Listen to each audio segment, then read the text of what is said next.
This ABC 15 Flash Briefing is sponsored by Sanderson Ford. Straight up. Hello, I'm Mark Thompson with your afternoon update from ABC 15 Arizona. It's back to school time, and that comes with challenges for the Delta variant when it comes to local school districts. And already one school district forced to close. Ash Fork Joint Unified School District and their Flagstaff announcing schools for all grades will be closed for the rest of the week. Elementary and middle school students, they will be allowed back in next week, but high schoolers, they will be out for another week and not be learning online. They'll give us another extra week for all of our high school staff and some students to get past quarantine, to get retested and get back on campus so we can teach more effectively. A new state law prohibits schools from mandating masks or vaccines inside their buildings, so some educators say that this is one of the only options for districts if we see cases spike inside schools. Well, here we are in back to school season to help families facing tough times right now. We're hoping that together we can all help kids who need school supplies. Harkins Theater hosting its annual backpack drive at the Chandler Crossroads, Australia Falls, and Tempe Marketplace locations on Saturday. You fill a backpack full of supplies and then drop it off at one of those locations, and for each bag you get a voucher for a free ticket and a large drink. Netflix and Vaccinate, the streaming entertainment service, is now requiring actors and crew members on production sets to have the COVID-19 vaccine, the first major production company to make this move. This latest surge of COVID-19 cases leading Disney to update the mask policy for its theme parks. This means that starting tomorrow, guests at Disneyland and Disney World will be required again to wear masks indoors regardless of vaccination status. At the start of the pandemic, you'll remember that long-term care facilities shut down due to COVID-19 risks to the elderly.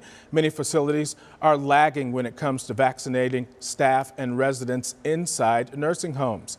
According to AARP Public Policy Institute, the industry benchmark is 75% vaccination rate among employees. California is the only state close to at 66%, Arizona reporting just 9%. Got a notice of my facility yesterday that we have a staff member who was positive and visits are shut down.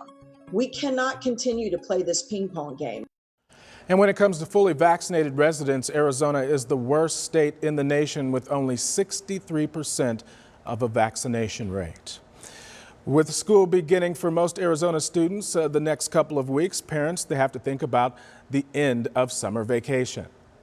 So probably it'd be a good summer to do some car trips and be able to control your environment a little bit more if that's possible. She also recommends going camping or doing something else outdoors, but avoid crowded places like amusement parks. She also recommends renting a home instead of a hotel. You can eat in more. You can, some houses even have a pool that's private, that's accessible only to the family that's renting. So I think those are good options. And then maybe just doing day trips where you don't actually spend the night somewhere, but you leave in the morning, you go and do some activities, and then you're back home by evening. She says it's also a good idea to research where you're going. If the area has a high infection rate for COVID, you may want to adjust your plans. Housing advocates are warning that upcoming evictions could spark another wave of COVID cases. The eviction moratorium is set to expire on Saturday.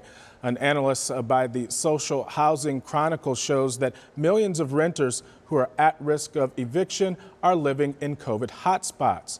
Another analysis by the Jane Family Institute found that 11 million people who are behind on rent are living in counties with rising COVID case numbers. The National Low-Income Housing Coalition has asked the Biden administration to extend the moratorium. Time now for that most accurate forecast. I'm meteorologist Iris Hermosillo. Look for scattered storms today around our state, and that valley storm chance is going up too, with a 40% chance for thunderstorms. We'll start the day with some cloud cover, maybe a stray shower or two here through the morning. Then those storm chances go up across northern, eastern, and southern Arizona, with the valley getting in on some of that storm action by this evening. Today's storms could produce some strong winds, maybe some areas of dust, and pockets of heavy rainfall. So stay weather aware. Know that our temperature won't be quite as hot as yesterday either, but we'll only get to about 103 for a high here in Phoenix. 90s in Sedona with that temperature topping 110 and close to 115 out at Lake Havasu. Temperatures are trending down over the next couple of days as these storm chances go up. Tomorrow, a high of just 100 with another 40% chance for thunderstorms. And then that chance drops slightly on Saturday with a high of just 98 degrees. Back in the triple digits Sunday, then clearing out those rain chances by Tuesday of next week with near normal highs by the middle of next week. We'll have another update tonight. Until then, get the very latest news, weather, and traffic at ABC15.com or by downloading the free ABC15 mobile app. This ABC 15 Flash Briefing is sponsored by Sanderson Ford. Straight up.